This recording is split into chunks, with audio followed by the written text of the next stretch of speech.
Welcome to Sharp Football Analysis. Today, Rich and I are going to discuss the return of Rashee Rice, the Panthers' new backfield tandem, and preview the most interesting games of Week 7. So make sure you stick around.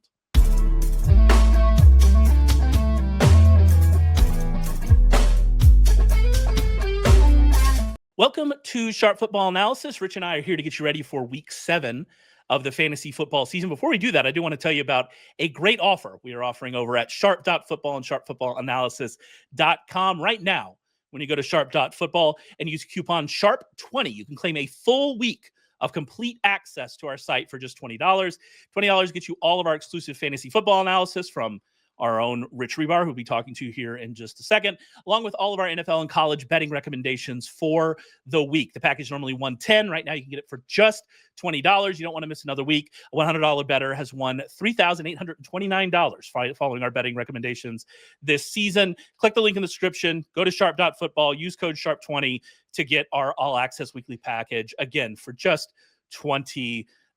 All right, let's get to it. Week 7 of the fantasy football season. Halfway through after this one, the regular season of fantasy football. So, we're further along than it seems, I guess getting to this point. So how are you feeling at this point? The halfway point, I guess we can call it here, of the fantasy football regular season, Rich. It's a mixed bag. Obviously we're all dealing with a lot of, these injuries. Offenses have been bad. It's also kind of ironic that offensive play is still so bad, but we have like a few defenses like trending towards like historical ineptitude. The Ravens obviously is like induced through like a plethora of injuries, but like these Cowboys and Miami Dolphins defenses and like are all time bad. Like some of the metrics are just like through this point of a season are like historically like one of the worst defense ever. We'll see if Miami can get like a bailout here against Cleveland. Like I can't wait to see how these two things face up. But we've seen like the Cowboys now the last couple weeks, like even against the Panthers, like they can't stop anybody. It's just, it's kind of but then like I've had like some success. Like we've had like some really good DFS weeks already. Like, and usually historically I'm a slower DFS player to open the year because the way I do stuff is more like evidence-based stuff. And I'm usually better like November, December. So to have like a couple, like 3 really strong weeks under our belts already, like does feel good or feels lucky too, in a sense. So it's been a mixed bag. It's just, we deal with every season as it's a unique example every year. And this year has been no different, man. No, it's been a strange one. I really do like the Browns Dolphins game because it is like a perfect example of the movable object and the stoppable force. And we just don't know like what's going to happen. I do wonder. And the weather might be bad. Yeah. You add it all together. Just please. We might need me boots on the ground, throwing a football in the backyard to see how bad the weather is. Because 1, I am left-handed. And then 2, I don't think I have a better arm than an NFL quarterback. It's Tua Tagovailoa, but like I think I'm like 80% of the arm strength of he has. Like so, maybe I have to throw a foot. Maybe I have to take a football, throw a football to my son. Yeah, video it, put it on the internet, and we'll judge the arm strength. But they're just going to give the ball to Quinshon Judkins like 170 times, right? Like that's obviously what we would like to see happen here. But like it's the other side of that matchup too, is the Browns are actually good on defense. Like they're a reasonably good defense. And so, it's a very interesting one. You mentioned kind of like trying to get through it. Every single wide receiver is dead, apparently. Every single wide receiver. Some are coming back. Rashee Rice is back. We're going to talk about Rashee Rice in a second. That's good news for the Sharp Football brand that Rashee Rice is back, and we'll see, and we'll talk about that and what that might be. But obviously it seems like Puka Nacua is going to be out. It seems like Mike Evans will be back, right? But we're losing Emeka Egbuka. And it's just, we continue down this pathway of receiver injuries. And it just, it's probably recency bias and it's probably in the moment, but like, it doesn't feel like this is normal for us to have this many high-end receivers either be underperforming, even if some of them are getting better. Brian Thomas stands out in that regard, be underperforming, or just like simply be hurt. It's been if it's not pre-injury Puka, and if it's not Jackson Smith and Jigba, then you're like, I don't know how I feel about any of these guys. And it's just been a very, very disappointing season. Yeah, 100%. I mean, we talk about the wide receiver rankings kind of every week, like when you set these guys and you look at all the other positions. They still there's obviously surprises, and we've adjusted for the first 6 weeks of the season, but there still is like a correlation to ADP at those positions. Wide receiver is just blown the F up. Like it is like immediately like chaos, like especially when you get to like wide receiver 5, 6, right? Like, and then from that point on, it's just the Wild West. Yeah, like it's Jackson Smith and Jigba, and then have fun, I guess. Like that's where we are. And he has a bad matchup this week. We're not going to talk about that game, but I don't know what that game is going to end up looking like. It has a 40-point total, Yeah. right? Like I'm excited though for that game because it is like for that particular reason, like that strength on strength kind of matchup. Yeah, and we're going to get to see it, right? We're going to get to see if it's the problem with that matchup for Seattle's offense just in general is and I'm taking the L on this. They continue to give Zach Charbonnet the ball. I don't know how that is. I don't know how that's helping things. But like the Seahawks are happy to just not push the envelope, right? And if they don't have to, because this Houston offense that we saw before the bye isn't actually that good, and maybe Seattle gets a little bit healthier in the secondary, and maybe it doesn't matter if they're healthy in the secondary, as we saw last week, because they can get enough pressure, especially against this Houston front, that it doesn't matter. I think that Houston offense that we saw before the bye was more of a mirage than a real turning of the corner. But we will have to see how that's what we're looking for too. That's what we're looking for out of the bye. Then like you could just get a game where both teams are happy to finish like 17-13 and then we're done. And then if you don't get like a spike Jackson Smith and Jigba, who's scoring points for wide receivers? Like and Puka's out. I guess Devontae Adams, that's the answer. Devontae Adams is going to score a bunch of points. That's where we are. But it's just so we might get CD Lamb back. Obviously that's going to be like disruptive because like Pickens and Jake Ferguson have been some of the better hits so far this season. So do they get compromised? If Terry McLaurin comes back, obviously Debo up until Monday night was one of the better value picks. Does that change moving forward? So there's still like a lot of fluidity, especially when you go back to like last year where we were at this point. There's just a lot of moving parts. There's a lot to be kind of put down in stone here for the remainder of the season. I will say too, that game on Monday night, tough look for East Coast dads, man. That 10 p.m. Eastern start, it's not looking good. These dual Monday nights have really been putting a damper on my Tuesday mornings. I won't lie to you about that. The post 40 late nights are not going so well. Although I will tell you, against all thoughts, science, and reason, I had a blood test the other day, and I still don't have the diabetes, Rich. Still can't get me. The diabetes hasn't got you? The beats can't get me. Not even pre-diabetic. I'm a medical marvel. Now, I won't lie to you. Pre-diabetes is staring at me like I stare at the last donut. But we're clean, baby. And so I can't be stopped. And so the only thing that matters to me are these late Monday nights. How'd you celebrate? What, burger? Yeah, I mean, I ate some fried chicken, obviously. Like, what are we what are we talking about? I tell you, my doctors are perpetually flummoxed. That is the word to use for them. Anyway, yeah, a lot of wide receivers are hurt, and we're running out of time on Monday nights as tired old 40-year-olds. But hey, you know what? Week 7's here, and I'm feeling great about it. And before we get to talk about Week 7, because we're going to talk about Rashee Rice, we're going to talk about CeeDee Lamb and all those. Let's bring in Warren Sharp. Warren Sharp's going to talk about our Sharp Football PrizePicks lineup for Week 7. It's time for us to build this week's PrizePicks lineup and turn $100 into $600. PrizePicks is the best place to win cash while watching sports with their easy-to-use app. And now you can play $5 and get $50 instantly in lineups when you use code Warren after you download their app. All right, let's build today's lineup over at PrizePicks. We've been doing this for several weeks this year. We're up $1,000. We're looking to turn $100 into $600 with this week's lineup. And I like our card this week. So let's see what we can do here. First one out of the gates. And just as a reminder, by the way, guys, PrizePicks is available in over 40 states, including California and Texas. They'll give you $50 in lineups when you play your first $5.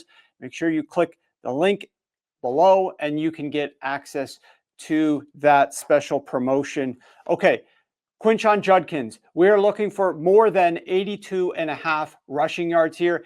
Judkins, over the last 4 weeks, has had a relatively difficult schedule of run defenses. He has played 3 run defenses that rank top 15 in the NFL. The only one that ranked below average was the Minnesota Vikings, and he ran 23 times for 110 yards on the ground. Now he's going up against the number 28 ranked Miami Dolphins, which looked even worse than 28th last week when they allowed Kimani Vidal to run through them, all over them, every which way. Couple in the fact that there might be a little bit of wind in this game. We might see a little bit more running from the Cleveland Browns. Oh, and by the way, finally, for the first time, the Cleveland Browns are underdogs. So if they're playing from a favorite role, even more opportunities to hand the ball off when you're not trailing. Probably we won't see 52 pass attempts from Dylan Gabriel in this game like we saw last week. So I think Judkins over 82.5 rushing yards. Let's go Judkins more than 82.5. Okay, next up, we've got Cortland Sutton. This one's from Rich Hribar. We are going more than 54.5 receiving yards for Cortland Sutton. He had a 35% first read target share versus man coverage. He is going up against a defense in the New York Giants that does like to play a lot of man coverage. Cortland Sutton is going to be targeted frequently when the Denver Broncos do drop back to pass the football. And look, the Denver Broncos haven't been blowing the doors off of anybody, winning by large margins. They still might need to push the ball into the second half of this game. And Cortland Sutton obviously is that guy who's getting a lot of those dependable, reliable targets down the field. Rich thinks that there's some laddering opportunity here to move up the board to take other higher numbers for Cortland Sutton. As a result, I love the more than 54.5 at that standard number here for our lineup over at PrizePicks. Number 3 for our lineup over at PrizePicks, we are going less than 31 pass attempts from Sam Darnold. Sam Darnold is, you can see down below, he has gone under this in 3 of his last 4 games where he's thrown less than 31 pass attempts. They're in a profitable situation here for this to carry forward. They're going up against the Houston Texans. The Houston Texans do have a good defense, but the Houston Texans don't have a good offense, particularly stacking up against the Seattle Seahawks. And that's part of this is Ray's selection to the card. Part of the thought process there is that they aren't going to need to pass the ball a lot because the Houston Texans are not going to score a lot of points here against the Seattle Seahawks defense, who's probably going to get a little bit healthier in that secondary. So a healthier secondary, fewer points from Houston means less passing from the Seattle Seahawks, a team that wants to run the football anyways. If given that opportunity, if they're not losing, they probably can run the football. So less than 31 pass attempts for Sam Darnold. So that's our 3 pick lineup this week. We're going more than 82.5 rushing yards from Quinshon Judkins, more than 54.5 receiving yards from Cortland Sutton, less than 31 pass attempts from Sam Darnold. Once again, PrizePicks over 40 states. Make sure that you use the code below to play $5 and get $50 in lineups. Don't miss out on that opportunity. Good luck to us. Let's hope that we could turn $100 into $600 once again and move up to $1,600 profit on the season. All right, that nonsense out of the way. Let's get to it. Agree or disagree. What I do here is I throw out a statement, and Rich either has to agree or disagree. He loves this game. He loves this podcast gimmick. It's the favorite thing that has ever happened to him, and I'm excited that he's embraced it in the way that he has. And first up for week 7, we have to talk about one of the bigger storylines of the week and the return of Rashee Rice. And so I guess my statement for you is Rashee Rice will be a wide receiver 1 the rest of the way. I believe it. I'm agreeing with you. Yeah. The one thing you were kind of maybe potentially concerned about with Rashee Rice coming back, well, obviously the main thing was because we knew he was going to board a moving train, was that did Xavier Worthy kind of establish himself as like a complete alpha by the time Rashee Rice was out? And that did not happen. Like Xavier Worthy has played well since he's come back these past 3 weeks, but like the target shares have been very kind of, they haven't been like absorbent. So it's like he gets the board a train where it's like he fits right now. Like he can easily be inserted in this offense with the way Patrick Mahomes is playing and kind of have a runway to production. So I believe that you had everything kind of play out properly. Now, I don't know how every individual roster looks that has been holding Rashee Rice to this point. I know that most of my leagues, though, no one's running away with anything. Yeah. So even if you are 3-3 or 2-4, getting a guy like Rashee Rice back could be a tide turning point of your season. I think I saw something from Yahoo that was like Rashee Rice teams. It was like, I don't know, 20% of them are 1-5 or 30%, or it was some crazy number that was like under 2-4. And you're like, well, that kind of makes some sense, especially if you drafted ahead of the suspension news. But also, if you're 1-5 now, like how far back are you of the playoffs in your leagues? Because of all of this that has happened, like the team that was best in week 1 in your league is probably not best anymore. That's the what we've had with all of these injuries. Like even if you're a team that ran super hot, like now you're going to be without Puka this week, right? Like, is that what we're looking at? And so for 2 weeks, because he's on bye, exactly. And so like, even if you are, a 2-4 team, then you're not out of it by any stretch of the imagination. If you can just get this guy back. And the thing about getting Rice back, if he can be that wide receiver 1, is not only are you strengthening that wide receiver 1 spot, you're strengthening the wide receiver 2 spot, and the 3 spot, you're just moving people down. And so it is an absolute great situation. I'm glad you brought up Worthy, because I am interested in what happens here with Xavier Worthy, because in my mind, the way the Chiefs could use Worthy and Rice fits together really nicely. I actually think if I was picking who Rice returning hurts, the answer is actually Travis Kelce, especially since we've seen Travis Kelce not play at the same level now for 2 years in a row. And the beginning of this year hasn't been very good. And so I didn't draft a lot of Xavier Worthy this offseason. I drafted a lot more Rashee Rice than I did Xavier Worthy, because I was worried about what happens from this point on, right? I did expect Rice to be suspended, but I was worried what happens to Worthy at this point on. I am less worried about it now, especially since the Chiefs are throwing the ball down the field. They have been throwing a ball down the field to, like Thornton and trying to make those plays, but I think Worthy can go through and do that. And so I am a lot less concerned about Worthy with Rice coming back, even though I expect Rice to have more targets. I do think Rice is going to be a wide receiver 1. I'm less worried about Worthy than I thought I was going to be, because I just think with how much they throw, with how well Mahomes is playing, the targets are still going to be there for Worthy, and those deep targets should be there for Worthy. And so ultimately, I think this could end up being like a best of both worlds for both of these guys. And so I'm feeling pretty bullish about this whole situation. And they play for the offense that throws at the highest rate in the NFL. So that was part of like the thing with like Burrow last year. Although the Chiefs, it doesn't matter about the game script. Like they trust Patrick Mahomes. The backfield is still kind of messy, even though like Pacheco's getting a little more work, even though he has no access to like anything that gets fantasy points. Yeah. And they're rotating the other receivers. Like even before Rashee Rice is coming back this week, like even a guy like Hollywood Brown his snaps have been completely reduced. I know he had the 2 touchdowns last week, but he's only been like kind of on the field for like 60% of the dropbacks these past couple weeks. So I think that it's a great marriage between Worthy and Rice, because Worthy can get some of the downfield stuff. He can also moonlight in the slot, and he's going to open things up for Rashee Rice in the middle of the field as well. So I'm pretty bullish on both those guys. I'm definitely bullish on Mahomes. We talked about it. The upcoming schedule for the Chiefs is awesome. Obviously, they have Raiders this week, Commanders, and then Bills before the bye. And then their fantasy playoffs are good as well. Obviously, they do have a Chargers matchup, but they're a zone-based team. That's going to be good for Rashee Rice. And then you got Titans. And then you do have the fantasy championship game, the Broncos. Maybe I should pull back on that. But you get the Titans matchup. I was looking at that. But this next 3 weeks with Rashee Rice getting inserted, like you feel really confident playing him in these 3 spots like immediately.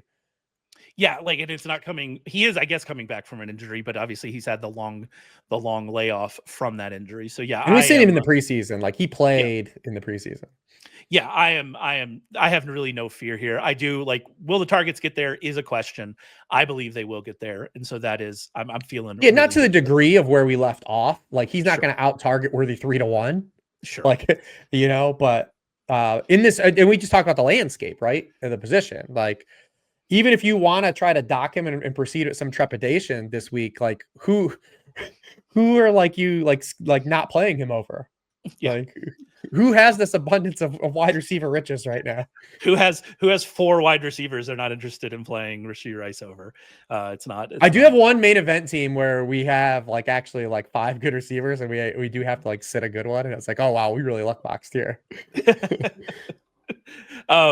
Luckily, one of my Puka teams has Rashee Rice on it, so we're cooking, baby. We're feeling good. We're going through. All right, let's move on to our next one. Our next agree and disagree. Chuba Hubbard and Rico Dowdle will make the other one unplayable in fantasy. I might have gone too far with unplayable, but I think it's an interesting conversation.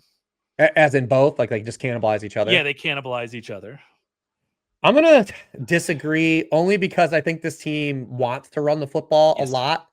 They don't want Bryce Young throwing. Like we saw that, we've seen it. Like that's the game plan for Bryce Young, like to where he doesn't get benched. Like you run the football as much as possible, you play action pass, you try to have him don't make mistakes in the red zone. I think Dave Canales wants to be a run heavy offense. We saw that even with Chuba Hubbard down the stretch last year. But I do think that there's some upside here still for both these guys. We just need to see where the roles settle because is it just like a interchangeable pieces like when like the old Lions backfields, right? Like where it's not just the guys that are compartmentalized and like based on archetype. Are they just changing like drives? We just have to see it play out. But I do think that this team can run the football, especially when their offensive line gets back and healthy too. It's kind of built around running the football. So I'm a little more optimistic that there still be some usable weeks from these guys. I mean, Dowdle is, I don't know how you put it back in the bottle. Like, because it's not just the 2 games, like going, and I know Chuba Hubbard was an effective player. That's why he got the contract essentially last year. But like Dowdle's gone over 100 yards rushing now in 6 of his past 8 games that he's, started. Like this is a good football player too. And like I said, Hubbard's a good football player too. It's just, I do think that there is room for these guys to be like RB2-ish, but like, yeah, they're not going to be RB1s, which is unfortunate if one guy just had the job. Yeah, you mentioned with Dowdle, and obviously the last 2 weeks was against Dolphins and Cowboys, the 2 defenses we mentioned at the top as like trending to be historically bad. But among 65 running backs, at least 5 touches in the last 2 weeks. He has 2nd in yards per carry, 11th in explosive run, 5th in run rate over 5 yards, 10th in negative run rate, 2nd in yards after contact per rush, 6th in yards per route run as a receiver. Like it's just like it's elite production. It's elite efficiency and production for Rico Dowdle. And at some point you just have to do it. And I like your point about, and when you wrote this in the worksheet, by the way, the worksheet available at sharpfootballanalysis.com. Make sure you go and check that out. You can get this week 7 of the worksheet for just $20 using promo code SHARP20. So make sure you check that out. But when you brought up in the worksheet about Dowdle and what he did at the end of the year last year, that's why so many of us were confused why the Cowboys didn't just keep Rico Dowdle, right? Especially given how much the Panthers had to pay him. They paid, Javonte Williams has worked out. We were wrong on that, eating that L. Although last week we had a bit of a return of old Javonte last week, but it could have been a matchup thing. But like Javonte Williams has worked out. We're holding that L for sure. But we were like, why wouldn't you just pay Rico Dowdle the same amount to come back? Because Rico Dowdle was actually good last year whenever he got touches. Now he's getting touches here and he's been good again. And like you said, you just can't put that back. The thing about this week that I think is interesting is you're right that they want to run the football. Like that is obviously what they want to do. Over the last 2 weeks, they're 30th in neutral pass rate. The Jets have faced the 3rd most running back rushing attempts per game because they don't push the other offense to do and get out of what they want to do. I do expect them to run a lot here. Our props guy, Richard, gave out Bryce Young under, I think it was 199 passing yards. And you're like, well, it's only 199. I'm really taking the under. And I'm like, yeah, still. Yeah, I'm in. Take the under, right? Because they just want to run the ball. They should be able to run the ball this week. So if just for this week, even with Chuba expected to be back, I think you're going to be pretty happy with the split. It's moving forward if the Panthers are able to stay in the scripts they want to be in order to which is tough, in order to facilitate 2 backs. That's the question I have. This week, I think it'll be fine, but moving forward is really where the question is. Yeah, they go after this week. They play Buffalo coming out of Buffalo's bye and at Green Bay. Needing a win. Buffalo needing a win. But we've been here with the like this is every Bills season. The October Bills panic, I feel like is like it's a new calendar. Like weren't they like 3-2 last year at this point? And Josh Allen was kind of mediocre, and then he wins MVP. So, but they go Buffalo. I'm just saying Josh Allen said that his new wife taught him that he doesn't need to, that football is not the only thing he needs to worry about. Which she's right. Haley Steinfeld's 100% correct. But B, I don't know if that's what I want to hear my starting quarterback say. Right. So it's like kind of one of those little column A, little column B. She's right. Yeah, that's great for your life. For my starting quarterback, I don't know. I don't know how. But yeah, no, you're right. It could be more of like a Seahawks situation where we're just trying to see it. Because I mean, after now looking at it though, because you feel good this week, like you said. But then Buffalo coming out of bye. Then you're at Green Bay. You do have a Saints game. They're at Atlanta, and I know people will be like, well, they already beat Atlanta 30-0, but that was like a weird ass game. Like their offense was even good that game, like at all. Like Michael Penix. Is that going to be like the weirdest game of the season? Is that going to be the weirdest score of the season? I think Michael Penix threw like a terrible pick six. They missed 2 4th downs. They missed 2 field goals. It was a weird game. But then they're at San Francisco. Then they play the Rams. Their bye is week 14. They still have a late bye. Then they got Bucs Seahawks in the fantasy playoffs. Like, it's not a great layout rest of the season at all. Like, there's not a lot of confidence here that we're going to be in a lot of scripts where they are going to just be able to say like, hey, let's just run it 35 times combined with these guys. So yeah, I could see it. It's a real tough spot for gamers, for sure. All right, let's do one more here. And it's a tricky one. I think this is a difficult one. And I'm going to phrase a statement this way. Christian McCaffrey's current passing game production is unsustainable as the 49ers offense begins to get healthy. Yeah, I agree. I actually have been writing about this for weeks. Yeah. And talk about because he's not like a clear sell, obviously, but I do think like he was explorable in like trade conversations if you were able to do like 2-for-1s and like upgrade your roster, because we know he's a great receiver, and it's given Kyle Shanahan the alleviation to use Christian McCaffrey in an effective manner while all these players have been out. I mean, he has a position high 26% target share. It's actually started to come down a little bit too. But he's 9th among all players in target rate per route run. All players, not running backs. He's 2nd in the NFL in targets behind Puka Nacua. He's 3rd in targets. Only Puka Nacua has more receptions than him. He's getting the volume completely out of necessity. We're going to get George Kittle back. We think Brandon Ayuk might come back. I don't know what's going on there. We think Ricky Pearsall is going to come back at some point. So like, eventually the 49ers just aren't going to have to give him 25-30% of targets. Now he's still going to be used as a pass catcher, and that's going to be an aspect of the offense, but to this degree that is going to come down. And then you just worry is this 49ers team ever going to be able to run the football effectively? You made a great point at saying, hey, Kittle could hurt Christian McCaffrey's target share, but could he also help Christian McCaffrey in the run game? And, you go back to last year, 49ers running backs with George Kittle on the field, 5.2 yards per carry, 1.9 yards before contact per rush. And then without him, it was 4 yards per carry, literally a full yard, 1.2 yards difference, then 1.39 yards before contact. So you hope there's a trade-off, right? And we start to get some rushing efficiency. He's still getting a ton of use in the red zone. He finally punched in his first rushing touchdown last week. So yeah, I do think to the degree I have to agree. I don't think he's a clear sell, but the touches are an issue. Like right now, the last time a running back had this many touches to this point in the season was 2020 Derrick Henry, and like 2 weeks later had a Jones fracture and then missed the rest of the year. Like, doesn't it feel like there's still like another shoe about to drop on Christian McCaffrey still? Like he's the only guy that's not getting hurt, and we're just like giving him the biggest workload in the NFL. It kind of feels egregious, but it's also necessary. So when it's just not necessary, just Kyle Shanahan pull it back a little bit. Yeah. Well, maybe the Etsy witches are protecting him, and so maybe we're safe. I put all my trust in them. I like the memes though, where he's like Shang Tsung and like Scarlet Witch. He's just like stealing all the powers from all the other 49ers. Yeah, I support that. That does actually explain this. Stole Fred Warner's ankle, like. Yeah. I do think, if you're trying to make the upside case from it, because I went out and looked, it's 68.3 of his half PPR points, not his PPR points, his half PPR points have come from receiving, which is a massive number. It's second. He'd be the wide receiver 6 on just receiving stats.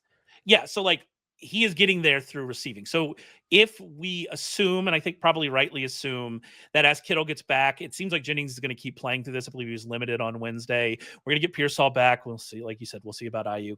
As all of this starts to happen, that he's going to have a lower target share. We need the running to be better. Is that possible? Yes, absolutely. That's possible. Kittle is that good, right? Like everything can just get better. And if Purdy gets back, everything could get better here. But right now, it's not great. The other case though is that maybe they just never get healthy, because that's where we are right now. What if McCaffrey's just the only healthy guy the whole year? That would be the wildest outcome for this team based on how we were drafting and the concerns we had preseason. But that's also in the realm of possibilities as well. But I do think the discussion about the way McCaffrey is scoring points now, I don't know if that's sustainable. I think that's fair. Can he remain a high-end running back one Yes. by changing it? Absolutely he can. And so like it's kind of a different conversation, but we'll see how it goes and how it works out. All right. Let's move on and talk about the game previews. Before we do that, though, I do want to remind you, subscribe on YouTube, your podcast player of choice, wherever you find us. We really do appreciate the support. So make sure you do that. And again, we're going to preview the games here. We're just going to talk about high-level stuff of all these games. The 3 games we talk about here, and then every other game this weekend, the other 12, all of those have been covered extensively, player by player, by Rich Hribar in his worksheet previews. That is part of our fantasy package. Remember, you get access to those with promo code SHARP20. You'll get our all-access package for just $20 this week, so make sure you go and check it out. If we're previewing any games from a fantasy perspective this week, I think the one we have to start with is Commanders at Cowboys. Washington is 1.5 point favorites, somewhere around there. We've got a 55 point total, which is just like massive. It's just a massive number. And the fun thing about that massive number is I don't think anybody's pushing back on it. We're like, yeah, that probably makes sense with where we are with these Cowboys, with this Cowboys defense. Obviously, we mentioned this at the top. We're talking about receivers coming back. The most interesting thing to me in this game, and we'll get to Terry McLaurin in a second, also another receiver probably coming back. But the most interesting thing to me in this game is the return of CeeDee Lamb because of how it might affect George Pickens and Jake Ferguson, who, as you said, have been massive hits for anybody who drafted them at their ADP. Yeah, 100%. And we're going to try, because CeeDee Lamb is an alpha. Like, he's coming back to collect targets. Like, this is, Yes. and maybe not particularly this week if they like ease him in, and we'll see. I'm a little more confident, I think, from him coming back from his injury. They gave him the extra week too to get ready than I am like a Mike Evans or even McLaurin in this game, right? From like a snap share perspective. Like, it feels like Lamb actually is like pretty close to like being like a full go. Like, they've been cautious with this situation. It might just be like we get the bonanza now that we wanted, like where this team is very like 2024 Cincinnati adjacent. Now there is one more mouth to feed where it was like, last year it was like Higgins and Chase just like dominating targets. You also have the third guy here with Jake Ferguson to go with the running backs to make it so it's not a complete overlap. But like, this defense is like I said, tracking to be historically bad. Like, they are just giving up points in every aspect of the game, and like to offenses that have no business like pushing them at all, like the Carolina Panthers last week. So when you look at George Pickens, we only had 2-game sample with George Pickens playing with Lamb, but in those 2 games, I mean, his target share was 12% and 17%.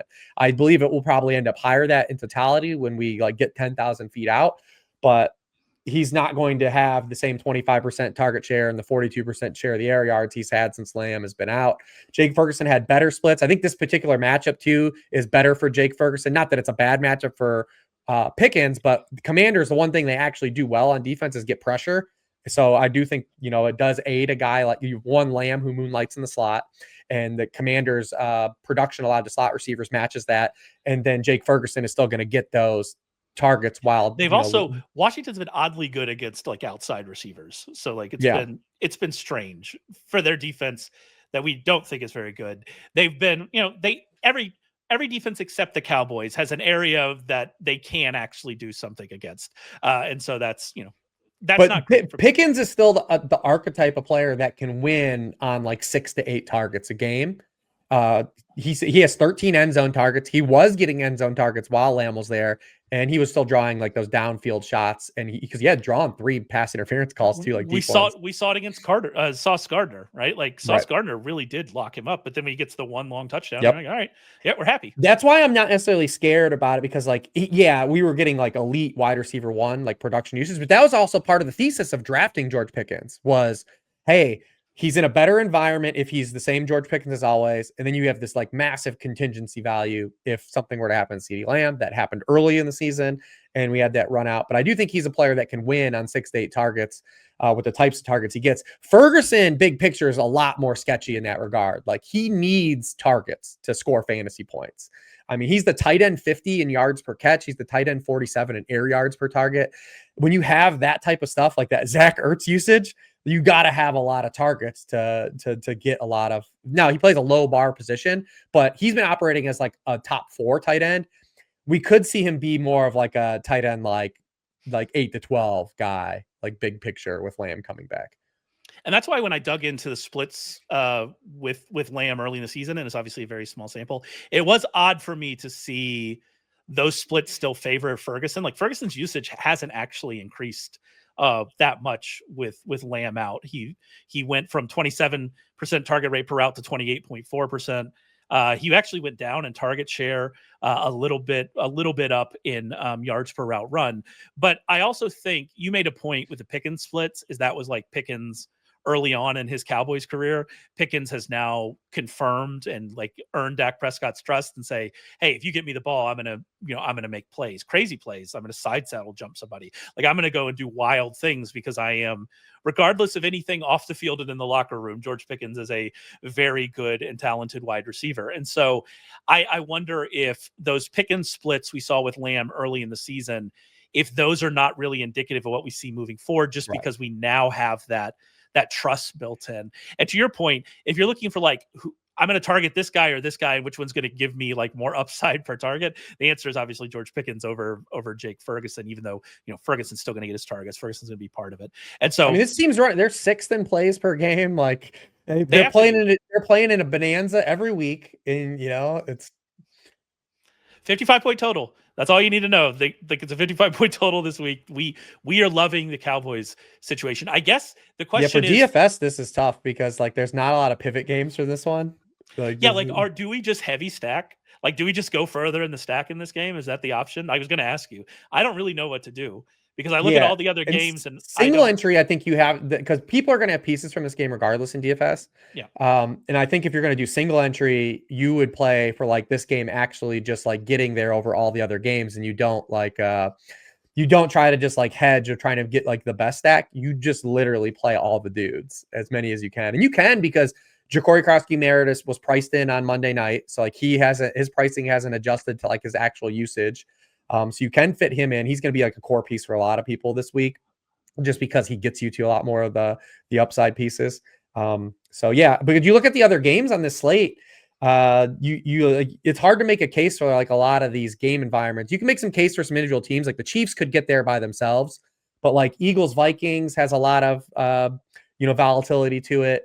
That's like the other exciting, like Colts Chargers is like the other exciting game, like indoors. And like that game has a ton of volatility to it too, as well, with like a lot of pieces on the injury report that we don't even know at this point of the week, like who's up and down for that game either. So there's not a lot of really standout individual games that can threaten this because Bucs Lions is off the main slate and 49ers Falcons is off the main slate. So it's just a standout game. I think the way to play it is to kind of overstack this game, and the decision is going to come on what Cowboys do you play with Dak Prescott or what Cowboys do you play coming back with Jaden Daniels. But I do think you could play Jaden Daniels with Jacory Croskey-Merritt, which maybe not many gamers do. Yeah, I like that a lot actually, and you're trying to just make sure you take advantage of all of it.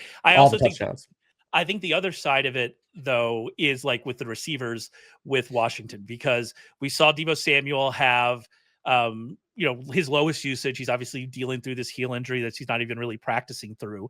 I assume he will keep playing. We have Terry McLaurin coming back from this injury that could have him play limited snaps. And so even though we're excited about the matchup for both of those guys, we don't know what the snap share is going to be for those guys. Well, I guess we don't even really know if Terry McLaurin is going to play, but we are, as we record this on a Thursday morning, we are assuming that he's going to play. And so when he comes back, obviously we weren't getting a ton of targets from McLaurin before the injury. It was still going pretty well for Samuel before the injury. Was that because McLaurin, had his whole like contract situation? Like there's so many moving parts with this Washington passing game, with Zach Ertz, we don't know. And so you're just like, you want to run out Daniels, you want to run out Croskey-Merritt, you want to run out, I still think Lamb, you want to run out Pickens and Ferguson and Prescott, but you get to like, who do I play with Daniels if I want to have him as a starter? And that becomes, I think, a much more difficult question.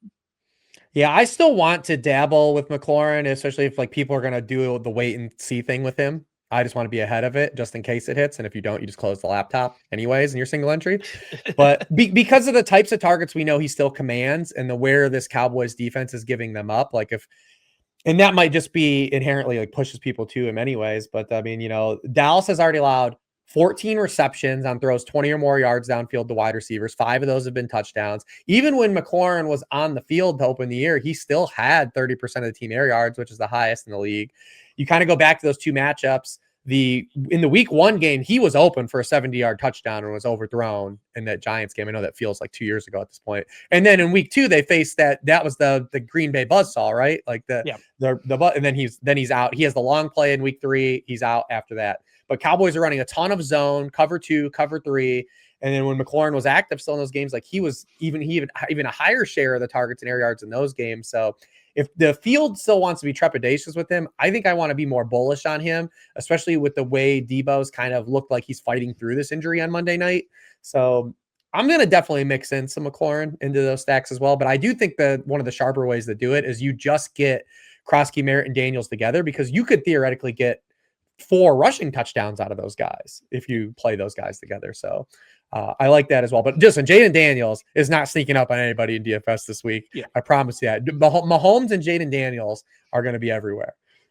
I do want to just one more thing on this game. There's a absolutely great tool from our friends over at Fantasy Points. Shout out Fantasy Points, that does schedule adjusted fantasy points per game allowed. So like over what you would expect. And I really like looking at the Dallas one. It cracks me up. So the Dallas has allowed 13.3 more fantasy points to wide receivers lined up out wide than you would expect. No other team has allowed more than 8.8 to wide receivers in general, not just like in one position, wide receivers in general. That's the level of ineptitude we're talking about. That's the matchup that Terry McLaurin is, we hope, walking without a limp back into. And so we're in a great spot here with Terry. And I do agree with you. If people are worried about it, let's just chase it. You mentioned that Bucs Lions game. Unfortunately, that is not on the main slate. We're going to get that as part of our Monday night double header that keeps all of us old folks, say a prayer for the old men in your life who will be up late watching. I mean, the primetime games are great on paper. Like, it's a great primetime slate. I don't know if Texans Seahawks is great on paper. It is an interesting game, but it could finish 10-3. So sure. I don't know great, but the other ones, we are in agreement. I actually like the Steelers-Bengals game. I'm interested in some things in the Steelers-Bengals game. So we're not going to talk about it, because if you're listening to this on a Friday, obviously it's already happened. But I got some interesting stuff happening in that game. But let's talk about Bucs Lions. Lions 5.5 point favorites. I was a little surprised that line was that high. There was a couple this week. Were you surprised that the Chargers are favored this week? I was, because do they really even have a home field advantage? It's been better, to be fair, to LA and to Chargers fans. It has been better this year, but they've got all the injury issues. The Colts have just continued to do their thing. Yeah, it was odd. The Jets opened as favorites. That got flipped, and the Browns have increased as favorites, like, as the week's gone on. Yeah, those games, I mean, like, what are you going to do? We're actually going to talk about that Colts Chargers game in just a second. That's a very fascinating game, I think, for sure. Guess I should have read the show sheet. Never does, by the way, team. Never does. I go through on a Wednesday and I make sure everybody knows what we're going to go through. And I'm like, all right, I don't want to like surprise Rich with anything like off the wall, because my brain is just insane, especially on a Wednesday. But like, never doesn't care. It's just for Adam and I, producer Adam and I. Shout out producer Adam for actually reading. But that's the gift of doing the worksheet. Like, I already did all the work. Like, yeah, he already knows. He's got it on the top of his head. He doesn't need any of this. But anyway, Bucs Lions. Let's go through that game. I guess we should get started with Jahmyr Gibbs here. We can get to Mike Evans in a second. Jahmyr Gibbs is really interesting to me this week, because we have had him be more inefficient than we expected. That's something we've brought up, I think, a couple of times already this season, about him being more inefficient than what we've been used to seeing from him, which is odd, because like, we've had him be a high workload player in the past and not face these issues. So this isn't like we're suddenly getting a player in a new, bigger role and he's not as efficient. We've seen that happen over and over again. We've seen Gibbs be super efficient in a big role before. It's not happening this year. Obviously, the offensive line issues. But then we get a comment from Dan Campbell about getting David Montgomery more involved. And so I'm just wondering kind of where you stand, especially in this matchup that's not, from a rushing perspective, a particularly good matchup for this Detroit backfield. Kind of where are you standing here with Gibbs and Montgomery, and what do you make of that Dan Campbell quote?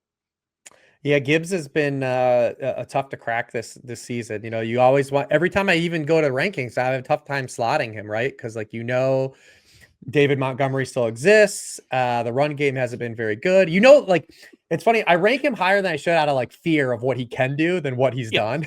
And yeah, you just, he could just have 200 yards and 3 touchdowns, and like nobody would, like, you'd say, oh, that's a great game, but you would be like, yeah, that makes sense. That Gibbs did that. Yeah.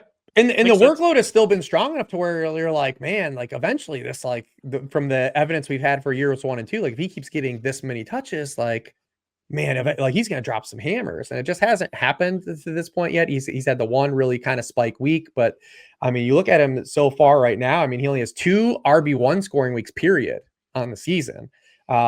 And it's not just the efficiency rushing, right? Like the explosive runs haven't been there. You know, we talked about it. We used to be our staple is Jahmyr Gibbs' longest rush over. I mean, he's 29th in explosive run rate of the 36 running backs that have 50 or more carries this year, while he leads that same group in yards before contact per rush. So it's like not even like you can't even blame the entirety on the offensive line. And I want to explain that for just because there's been a great work done by Ryan McChrystal, our friend Ryan McChrystal, which, by the way, if you like college football and you're not reading Ryan McChrystal's college football previews, Ryan's awesome.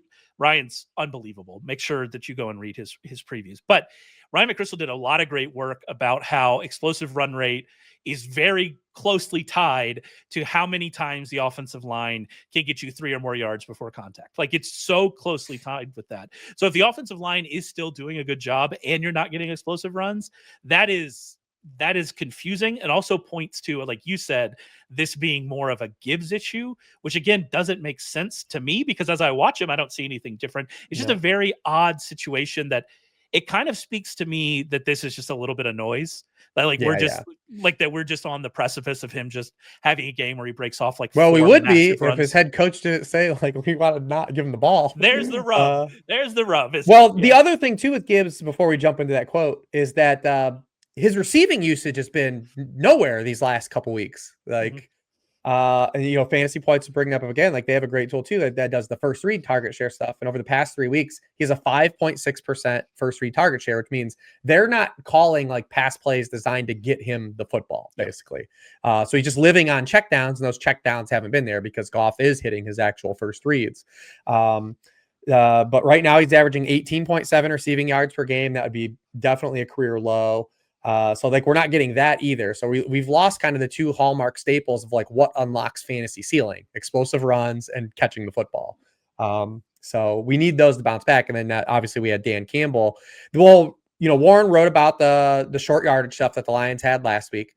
They had no confidence in their run game to get them a yard in like really any situation on Sunday night. And maybe that pushed Dan Campbell like, why are we throwing on these plays? Let's get David Montgomery the football more. Yeah. And he comes out and says, hey, I want to get David Montgomery the football more. And then you look at this week, and you're like, this is the worst time to get David Montgomery. Not to be fair to David Montgomery, like he is an efficient player.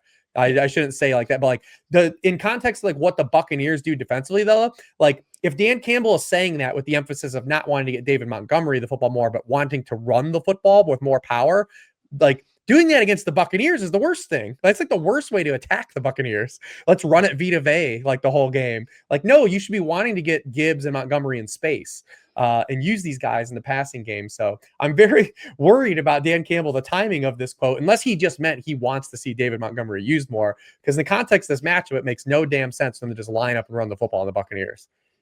Yeah, and then after the bye, they get the Vikings, which are not going to have a ton of success, I don't think, doing that either. And so like you're like, all right, we'll see what happens. But ultimately, like you have to just play Jahmyr Gibbs because he's Jahmyr Gibbs. And the floor has been there outside of Sunday night. Like it's not like all doom and gloom, like you're getting 0 from this guy. Like last week was his first like true dud. Yeah, no, yeah, we're and you're gonna have duds from everyone, like absolutely. But we would just like to see more old Jahmyr Gibbs, please, if at all possible, if we could do that. I think we took a lot for granted with the Lions from week 1 and week 2, right? Like they had from week 1, we kind of panicked and it was like, oh, new, because it's first sample of 1 with the new OC. You're like, oh, this doesn't look good. And then week 2, they come back and they score 50, and you're like, everything's okay. But we have seen some things over the last month where like that John Morton, just a few wrinkles. We were like, because we talked about Jameson Williams last week. Like his deployment of Jameson Williams up until Sunday night had not been very good either. And it's like there still are some wrinkles here with this line. It's like they're still working through this transition.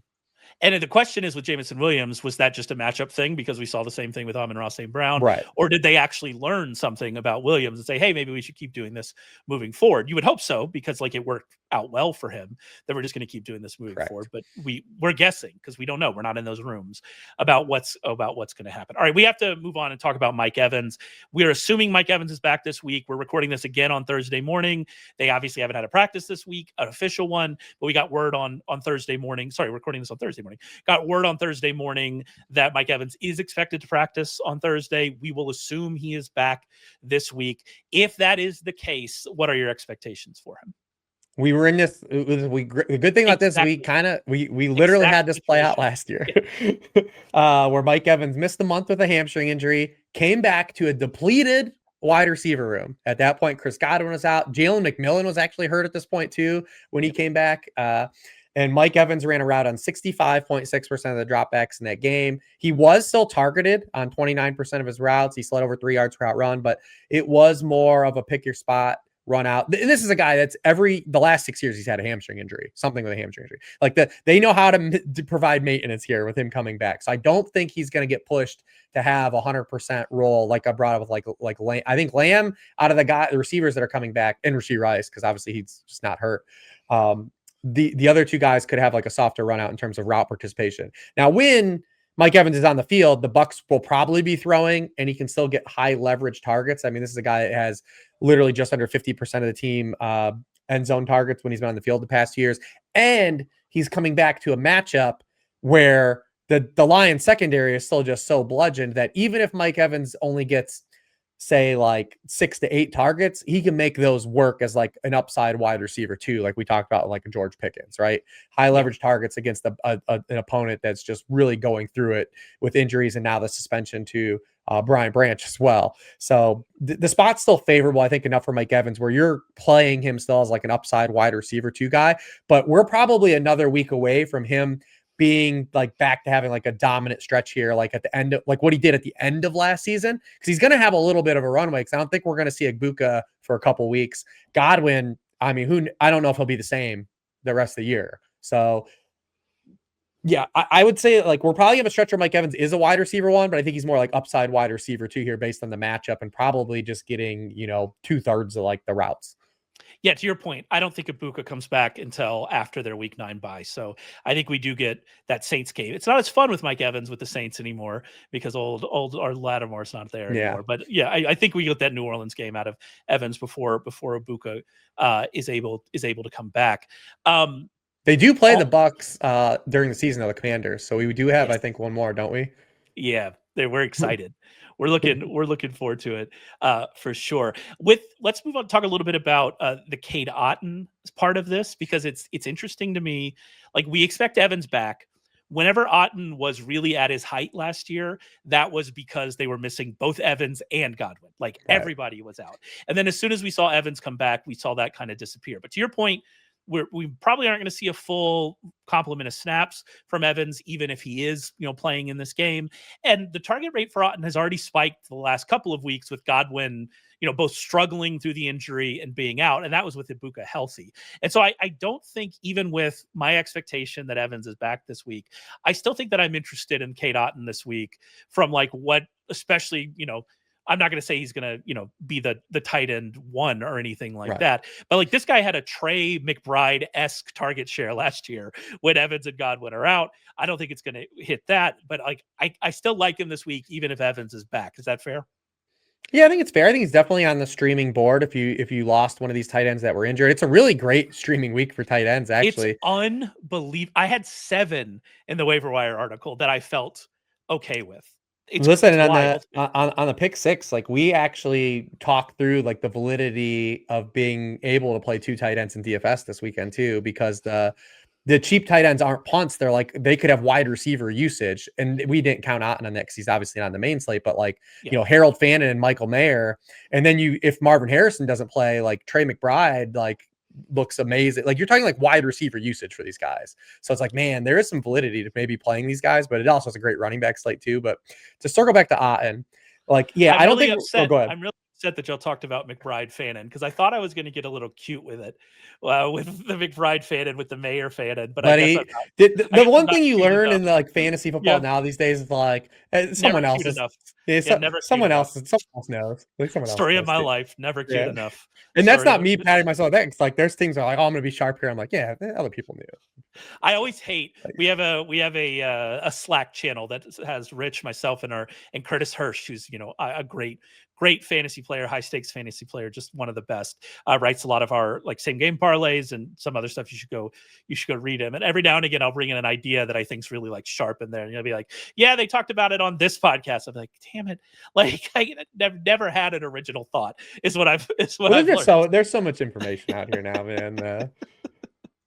But Never I don't one. think we're gonna get like the target stuff he had last year. But I do think that this spot like it is gonna be a target spike, and I think the matchup pushes some stuff to him as well in this game as well. Because I don't think like inversely, we talked about the Lions like maybe wanting to set up and run the football on the Buccaneers. Like that can't be the plan for the Buccaneers. Like the Buccaneers are not gonna line up and run the football on the Lions. Like you want to attack them through the air right now, especially with the state of their secondary. They've also been subpar against tight ends this season, 20th in yards per target, 24th in touchdown rate. So I'm expecting the Bucs as road dogs to have an aggressive passing script, and that will push some stuff throughout. And even if he doesn't have like a 25% target share, I think the counting targets can be there in this particular matchup, which puts him on the board. I also have a tight end for my uncut gem that I'm reserving. So exciting. We're running out of time quickly, but I do want to mention Colts Chargers because I do think that game's interesting. On the Colts side, the only interesting part about the Colts offense at this point is that Josh Downs was a DMP on Wednesday with a concussion, which came out of left field for me. I don't know if I missed it, but that completely came out of left field for me. So make sure you pay attention to that and kind of what. But I think the Chargers side is much more interesting for two reasons. The first is Kimani Vidal, and we can talk about him in a second. But the second is something I've been kind of putting in my notes for a few weeks now and I saw you mentioned it in the worksheet as well, is Justin Herbert's average depth of target with the offensive line issues that I don't think are going to be solved yet this week, right? In this matchup against the Colts, and what that means for receivers. We didn't see it last week because Quentin Johnston was out, right? We saw the week before that this increase in short passes really did hurt Quentin Johnston. It seems like Quentin Johnston's going to be back this week, but I wonder if we're going to be disappointed here by Johnston, because how the Chargers are forced to run their offense right now doesn't fit where he was really winning earlier in the season. And I'm a little bit worried about Johnston, even despite the injury issues or whatever. I'm just a little bit worried about what this offense looks like for him if they're continuing to have to throw it short, and maybe what this looks like for Rondé Gadsden, who I think we're starting to get pretty excited about. So that passing game is something that's really interesting to watch here for the Chargers. Yeah, well, one of these games, Quentin Johnston had his highest first read target share of the season, though, as well. And that was where we started to turn the corner. It's like, wow, they're using him as like a full field wide receiver now. That was the Giants game. So that's also part of the sample. So like, there's a lot of moving parts here. We're waiting to see if he's going to be active. We're waiting to see if Downs will be active. We're waiting to see if Travarius Ward will be active as well. Like in this game, there's has any team ever had a worse warm-up period than the Colts did? No. Yeah, that was wild. What happened? That needs an investigation. We need to invest. Tyrod Taylor is the only player that has had a worse warm-up period than the Chargers. Than the Colts had. And now we got the Chargers here. It's going to be interesting. How about Vidal though? Real quick on Vidal, do you trust him? Like, what are we doing with Vidal moving forward?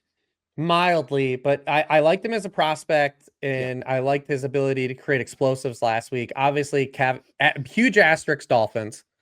And then you brought up the offensive line too. Like the offensive line's probably not getting better. I do think it's like a step above, though. It's not the same situation that we had with Michael Carter last week, because like Michael Carter was bad against the Titans, and it was like, oh yeah, like this feels fragile. Like he wasn't very good in the game. He just got a bunch of touches. Vidal, I feel like, did create distance, at least short term, versus him and Haskins. Because they said they were just going to do like the hot hand thing, and they did. They opened it up with those guys kind of each getting a drive, and then Vidal had an explosive and just took away from it. But like, are we going to expect like the Chargers to like really line up and run the football on a lot of teams? Like probably not. It probably will not be as often as it was last week. So yeah, I'm mildly optimistic because I like the profile of the player and like him as a prospect. He can also catch the ball if they fall behind in game script as well. So I think there's more outs for him than because last week when I wrote up Michael Carter, I was like, I don't know, man. This might be like we feel like we got pretty lucky that week before. I don't necessarily I feel like a little more optimistic that Vidal could at least be usable as a flex. Now he's not going to RB1 land like Rico Dowdle did, but I think if you still want to go back to him, the Colts have struggled against the run. You brought it up a couple weeks ago too, with Ash and JT. This team, if they keep you in the game, you can run on them. It's just do the Colts get out ahead and kind of get away from teams? So.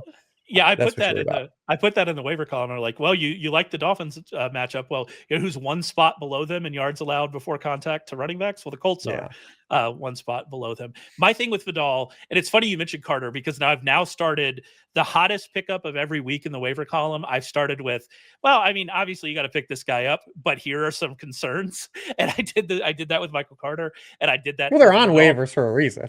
Exactly. I did that with Vidal this week as well. 22% negative run rate, which was an issue last year. It's funny. I mentioned this on the waiver podcast with Freeman, is that what he did last week and how I view Vidal as a prospect is what I thought we were going to get out of Marion Hampton. We were going to have a lot of negative runs, but then also get the explosives. We just got the explosives out of Vidal. And so maybe it all works out. But yeah, there are concerns. And to the hot hand point, he had the hot hand in the first quarter, but they were pretty even in the first quarter, and then he pulled away. If they're actually trying to use the hot hand approach, and they do it this week, and he ends up getting stuffed on his first 3 runs because he has a 22% negative run rate, and that's, that could certainly happen. And Haskins has a couple of good runs, then we just go the other way with the hot hand. Would anybody be surprised if that's what happened? So there are certainly concerns here. All right, let's get on to Uncut Gems. If we didn't talk about a game you were interested in or a player you're interested in, they are all available in the worksheets over at sharpfootballanalysis.com, previewing every game player by player. Make sure you go and check it out. All right, on to Uncut Gems. These are players who are available on a lot of waiver wires or benches in deep leagues that we think can outpace expectations this week and put up a starting score. We're not on a great run, but I mean, I got 50 yards out of Alex Pierce last week, which for the level of player that we're talking about here, I'm actually okay with that. But I would like to have some bigger hits. So who do you got here with the Uncut Gems? Yeah. I was hot early and then cooled off here. I fell for the Sean Payton banana and tailpipe thing last week, but I'm going to a tight end. One of those streamer tight ends we didn't talk about is Mason Taylor. So yeah, we're removing, and it's granted this is a Jets team that doesn't throw the football a lot, but we're removing 34% of the team targets and 46% of the air yards with Garrett Wilson, not playing in this game. That was second in the NFL and third in the NFL. Also, Josh Reynolds is at this point of us recording this, looks like he's skeptical to play too in this game as well. Before the debacle versus Denver and London, I mean, Mason Taylor had 67 and 65 yards in favorable matchups, which he also gets here. He's been on the field for 89%, 86% of the pass plays these past 2 weeks. And like I said, you look at him in this matchup, tight ends have scored a league high 27.6% of the fantasy points allowed by Carolina. They're 31st in yards per target allowed to tight ends. They are 26th in touchdown rate allowed to tight ends. Carolina also under, Vero runs a ton of cover 3. Taylor was already second in the team in targets against cover 3 behind Garrett Wilson with 1.64 yards per out run. So I like Mayer and Fannin a lot more than Mason Taylor, but Fannin obviously has been rostered everywhere since week 1. So if Taylor was still kind of floating around or was put back on waiver wires after the Denver game, he's a guy I would pick up and give some run this week. Fannin's actually dropped in a lot of leagues, by the way, which was interesting. So go check your wire. He's probably picked up by now, but worth checking. I agree on Taylor. I'm not holding last week against him. One of the worst passing performances we've seen. I'm not holding that against them. Everything about Taylor's usage is exactly what you want to see. And so if we can get this passing game better, if maybe they play Tyrod Taylor, maybe throw him out there, then we'll be in a great situation here with Mason. Aaron Glenn's just running an unserious operation right now. He was surprised. He watched Justin Fields have one of the worst performances from a quarterback we've seen this year and in a while, right? And he was surprised that reporters asked him after the game if he was thinking about benching that quarterback. He was aghast. He was like, "How dare you even think about benching What are Did you talking see the field stat in the worksheet? I'm sure I did. I don't remember if I'm remembering it though. Yeah. That was the third time that he's been sacked 7 or more times while throwing for fewer than 100 yards. Yeah. Over the past 10 years, the rest of the NFL has had that happen 4 times. And in the 2000s, no other quarterback has had multiple games like that. Well, he had as many sacks as completions last week. So, like, I don't know. It seems like a valid question to me, Coach Glenn, but we'll see. All right. I don't know if I can condemn Coach Glenn here with the words that I'm about to say, but my uncut gem, and let me finish, Rich. My uncut gem for this week is Spencer Rattler. I am in on Spencer. Now, let me be very clear about this.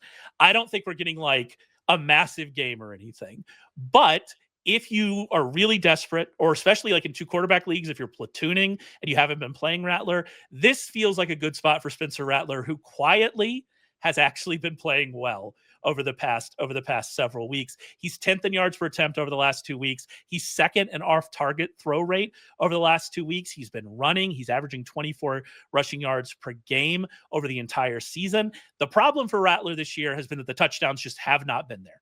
The touchdowns have not been there. Everything else has been kind of okay, but the touchdowns have not been there.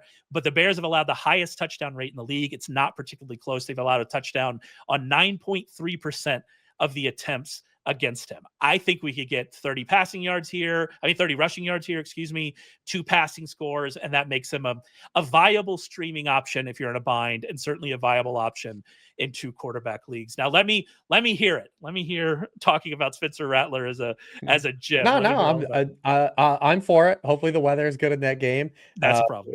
Yeah, no, but I wrote the same thing. The Bears have like a hilarious defense. Like, so they lead the NFL in takeaways per drive, but then when they don't get a takeaway on drive, they're 31st in scoring. It's like they either get a turnover or give up points. That's like the antithesis of every Bears drive. Like, they're not forced at any punts. It's like we're gonna get a turnover or you're scoring on us. So, and Rattler's been very protective of the football this season, so you feel comfortable about him, being able to protect football in this game. So that's kind of been where he's been. Is like he's not giving you like a lot of like boom plays, but he's also not hurting you either. Like, he's been a really good bus driver, just doing what the offense kind of asked him to do.